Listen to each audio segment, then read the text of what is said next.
One go.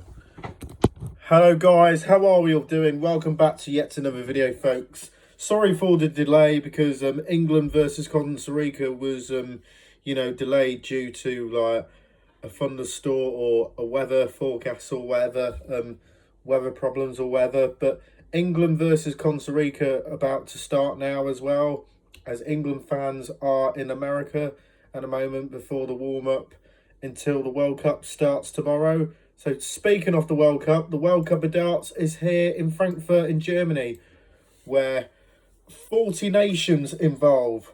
Paul Nicholson's group by group guide and tournament preview featuring England's Luke Littler and Luke Humphries. Before you get into the YouTube channel, please hit the subscribe button. Right, Paul Nicholson guides you through each group in the World Cup of Darts, as well as his assessment of England, Northern Ireland, Scotland and Netherlands. The World Cup of Darts is one of the favourite events on the calendar because it asks different questions of players. Individual ability will only get you so far. This is about partnerships, chemistry and handling the pressure as a team. But we've seen over the years that reputation doesn't always count for much in this tournament. Established nations can come unstuck against teams with less pedigree and stronger doubles. Understanding can go far, while the underdogs often rise to the occasion when they get the chance to represent their country on the big stage. With that in mind, I take a look through each group and assess the chances of every nation involved, as well as giving my thoughts on the 4 seeded teams who will enter the competition in the knockout stages. So the top 4 seeds, England.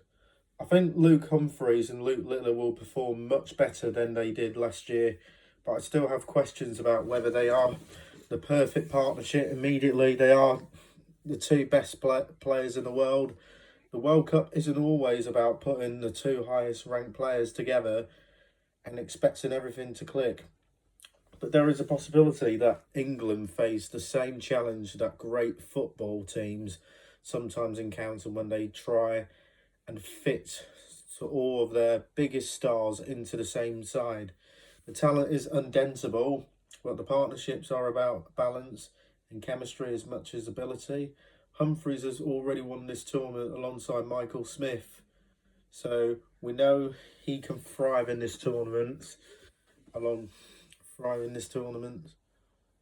We know he can thrive in this environment, but the question is whether he and Littler can find that same understanding together. If Littler was able to pick his partner, he will probably go with Nathan Aspinall just because who he gets on with most, and that's an important part of pairs. They are unquestionably one of the strongest teams in the field, so I expect them to go deep into the tournament. In fact, I can easily see England reaching a final and possibly win one. If I can pick a winner before the dart is thrown, I'll still side with Northern Ireland to retain the title, but that's Paul Nicholson's prediction. I have to pick the Netherlands, of course. So Northern Ireland. I have no reason not to back Northern Ireland to defend their title, but when I watch Josh Rock at the moment, I see something in his eyes that tells me he's ready for another big run. Add to that the experience and consistency Daryl Gurney continues to bring. You got a partnership that has already proven he can deliver under the biggest pressure, but the key thing for me is how well they work together. If they didn't have that chemistry, they would have won the title last year, and they certainly would have produced the level of performance they did in that deciding leg of the final. But Rock's confidence has grown following his Austrian Darts Open success, while finishing 8th in the Premier League, while Gurney is playing more than well enough to be a major asset. As a partnership, I think they are probably the strongest of the 4 seeded teams. And Scotland are one of the hardest teams in the tournament to predict, because I can generally see this one going 2 ways. Gary Anderson is still capable of producing world-class darts. If he finds his best form, Scotland become a very dangerous proposition. The fascinating element is Cameron Menzies. He is hugely talented player, but he's also very emotional and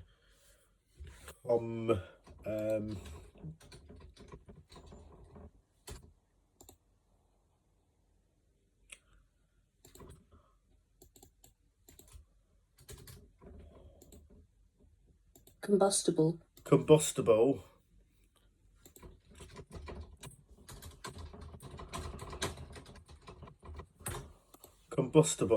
character, and that could be a strength because he brings energy, passion and belief, but it can also work against you. But if things start going wrong, and that's why Scotland intrigue me so much, but I can see a scenario where Anderson and Menzies click immediately, feeding off each other and make a run all the way to the semi-finals or beyond. Equally, I can see things becoming frustrating if they don't find their rhythm early. For me, Scotland probably have one of the widest ranges of outcomes of any team in the tournament. Let's pick and then finally the Netherlands. They are going to be plenty of people back in the Netherlands, and it's easier to see why. Michael van Gerwen is returning to the team and arrives having shown signs of excellent form in recent weeks, winning the Nordic Darts Masters last weekend.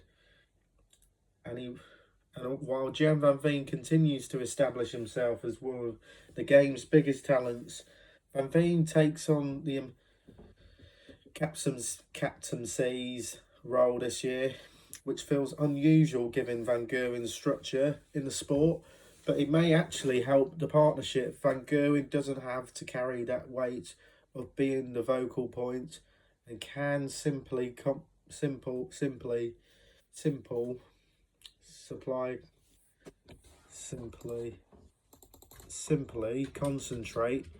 Let's go the Lions. Concentrate. Simply concentrate.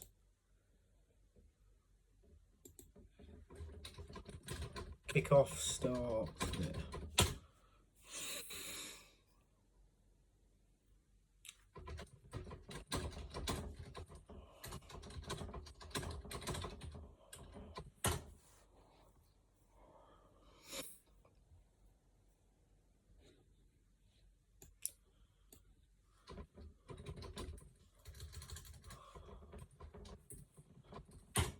Okay.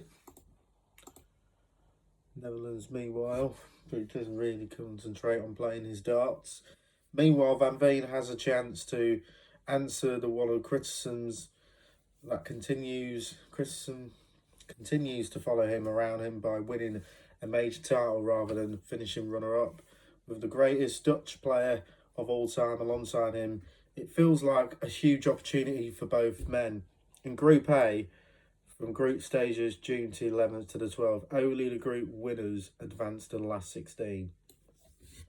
I think Germany should have enough to come through Group A, and the big factor here is the crowd. Martin Schindler and Ricardo Pietrasco are playing at home, and that support can make a huge difference in a team event. Pietrasco hasn't been at his best in recent months, but I still believe Germany have enough quality to get the job done. The Philippines have a different feel this year. Paulo Nefrida brings experience and knows what it takes to produce a shock after helping to eliminate Belgium last year. But they are dangerous, but they won't get the crowd support, but they enjoyed in previous tournaments when they are facing the host nation.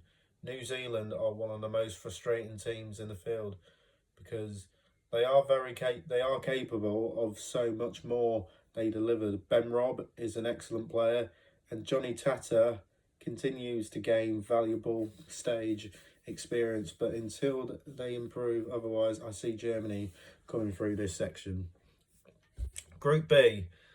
Hong Kong are my dark horses. Man Luk Long and Lok Len Yi are very solid operators, and most importantly, they look like a genuine team in this format, and that counts for a lot. I think this group will be decided by the match between Belgium and Hong Kong rather than Slovenia. Belgium have quality, but there are still question marks hanging over them. But they'll arrive knowing plenty of people expected them to struggle. As much as I respect Dimitri Van den Berg and Mike Dedeker, I just have a feeling Hong Kong could have too much for them. If you are looking for a team capable of succeeding expectations, I think Hong Kong are near the top of my list. And that's my picks for... My picks Hong Kong to win Group B. Group C, Wales, Lithuania and Thailand. Wales should still come through the group despite the absence of Gerwyn Price. Johnny Clayton brings huge experience and Nick Kenny has enjoyed some excellent moments over the last year. Lithuania's hopes rest heavily on Darius Lemanauskas. We know what he can do, but he needs much more support around him if they are going to challenge Wales. Thailand have talent, but I still think Wales have enough quality to progress. The concern for Wales comes later in the tournament without Price. They look a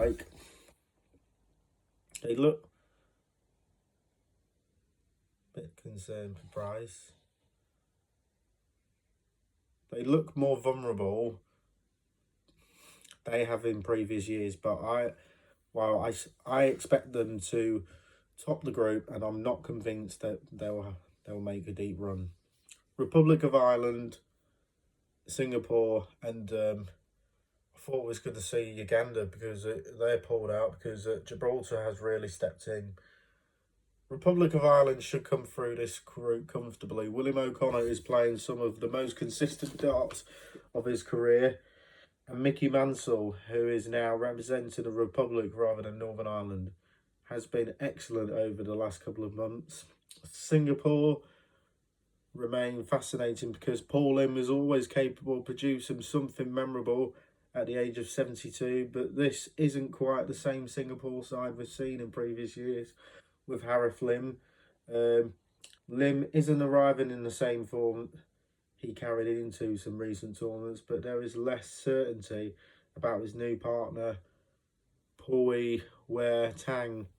Uganda have players who can compete, but just a big news that Uganda can't make the World Cup because due to visa problems, but Gibraltar have players who can compete, but I don't see them producing the kind of breakthrough run that captures the imagination.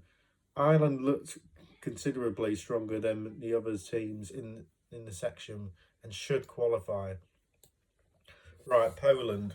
I really like Poland, in fact, but they are very capable of going deep into this tournament. My dark horses, Sebastian Bielewski arrives in incredible form after winning 3 development tour titles in succession last weekend, while Christopher Tyskie remains one of the most reliable and focused performers in the world darts. But when you've got youth confidence and experience working together like that, you've got a dangerous combination. Portugal and Switzerland have players capable of producing moments, but Poland have the strongest of all-round package in the group and should come through comfortably.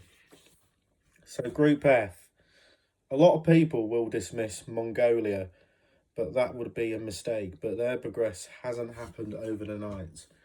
They've been building towards this level, but for years, and their results on the Asian tour show they are heading in the right direction. But Sweden are still favourites because of experience and because we know what Jeffrey de Graaf can produce on the big stage. But the question is, which version of Sweden turns up?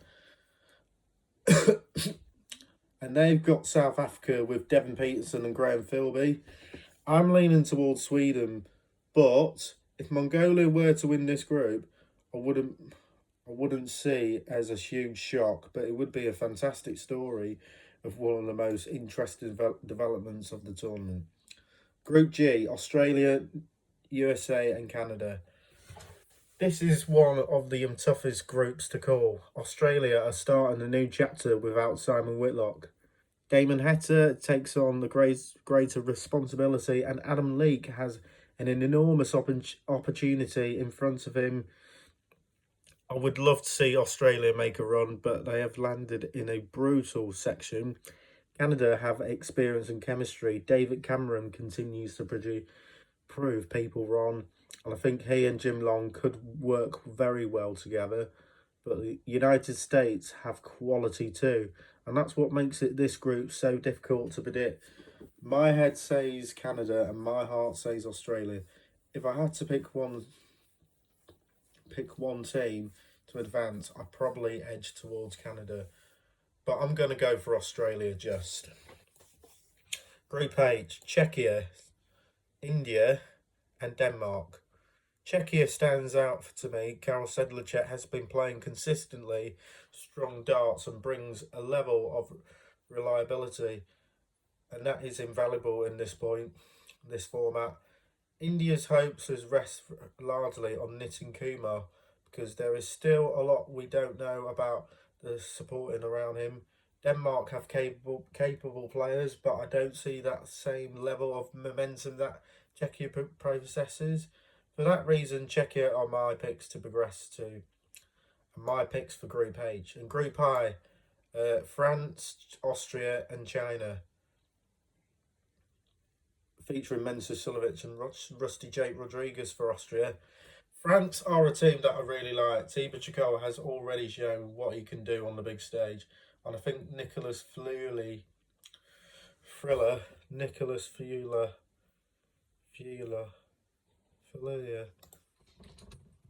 how do you pronounce it? How do you pronounce it?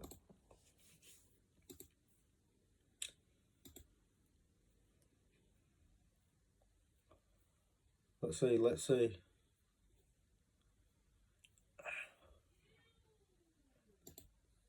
That's not the first. Good. There you go. To complete a 4-3 win of the battle, yes he can. Finds a way through and finds yet another win.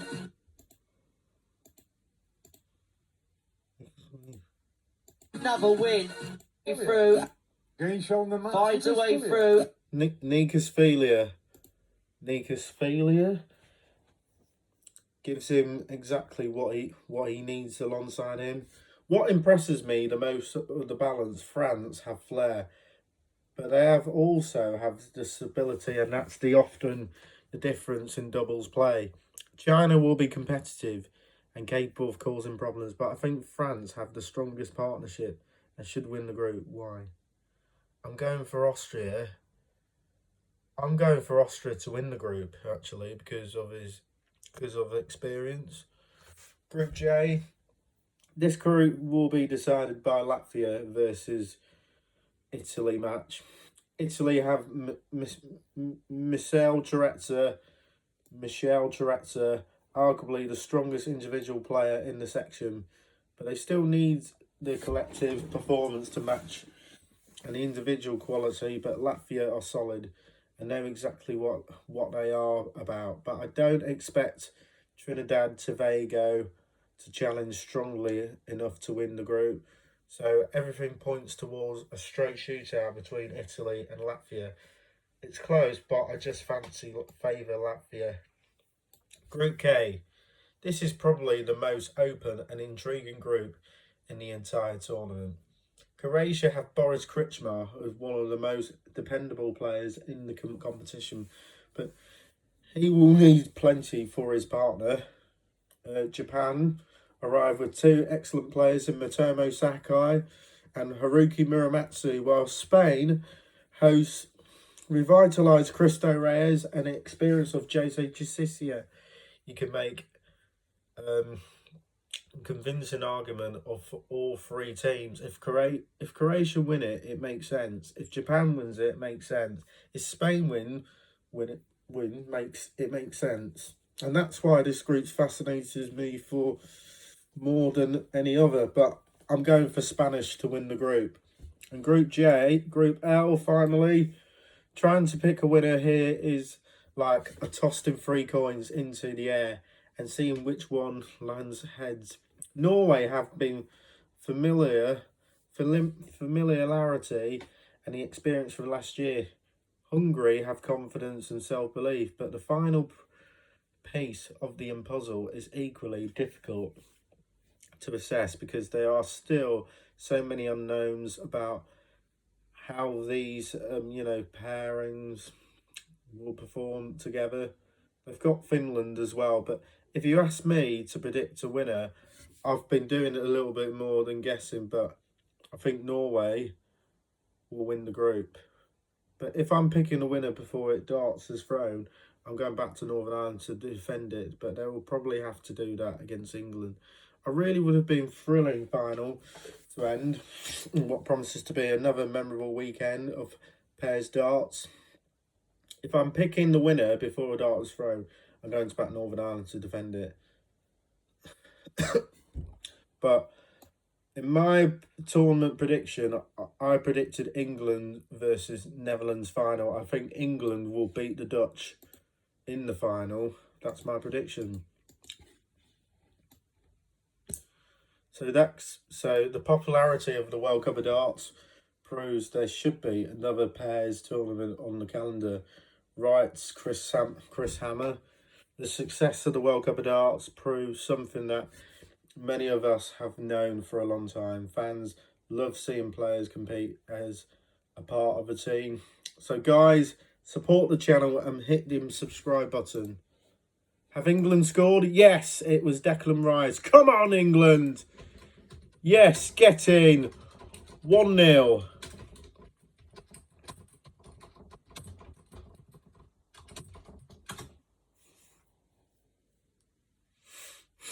Declan Rice, Rice, baby.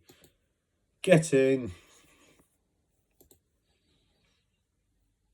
There is something different about doubles darts, but the pressure changes, but the dynamics change. Players have to think about more than just their own game. For the spectators, it creates storylines that simply don't exist in the individual tournaments. And that's why I love to see the PDC explore the possibility of introducing for another pairs event to the calendar. This is one of the most incredible deciding legs to win any darts tournament there. Astonishing achievement from Daryl Gurney and Josh Rock, but great sportsmanship from Price and Clayton at the end for the greatest World Cup final ever.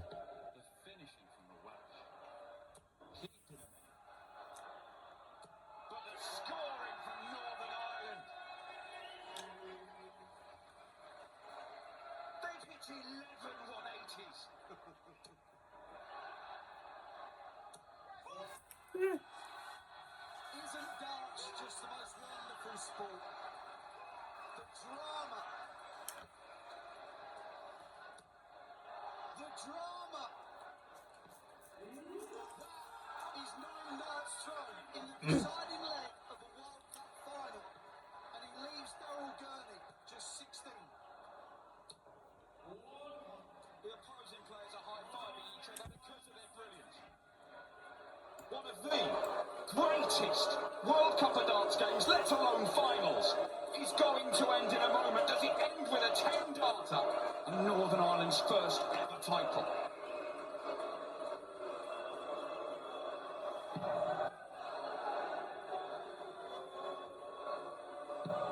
Daryl Gurney has just won the World Cup for Northern Ireland. It is one of the most astonishing finals this tournament has ever seen, and one of the greatest pairs partnerships we have ever seen in Clayton and Price. Can only applaud them for what is a devastating display of skill in what was the most wonderful. There you go. But there are a couple of ways it could work. One option would be blind pairs, with 32 players drawn random from the hat, but unpredictability would be fascinating. Could end up with dream partnerships and unexpected alliances, and potentially pairs with people they wouldn't normally choose to play alongside, potentially even hate away from the hockey. Personally, though, I prefer a second format where the top 16 players get to select their partner from the outside the world's top 16. Imagine the drama. The world number 1 gets the first pick, then the world number 2 chooses from remaining players. So until all the teams are formed, the selection processes alone will be a show itself, but the fans would be intimidated. Every decision players would have to explain their choices, but there have been immediate talking points before a dart has been thrown. If you enjoy the World Cup of Darts, you would want another team event on the BBC calendar, such as Pick Your Pairs or Blind Pairs. Both ideas discussed with Paul Nicholson, the Asset 180. Well, pairs. We all love pairs. Reality.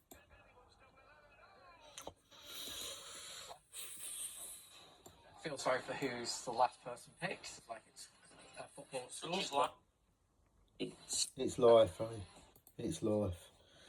From the employer's perspective, having the chance to choose for your own partner would probably be more appealing too, but most professionals would have rather remove any uncertainty but to build a partnership with someone they trust, they feel comfortable alongside. Of course, doubles starts isn't always plain sailing. Everybody wants to win, and the emotions can run high after defeats, but that's the part of what makes teams events compelling. They create narratives that individual tournaments simply can't replicate, whether it's a blind pairs or a draft style selection progresses. But I think there is a genuine milestone is another doubles event, but the World Cup continues to show how entertaining pairs darts can be, and it will be very interesting to see where the idea could lead. So that's my predictions then for and the preview for the World Cup of Darts. Leave on your comments below who is your winner, your dark horses, and who is the most seeds in danger in the group stages. Leave your comments below, guys. Like, comment, and please subscribe. And I'll see you in the next one. Bye. Peace out.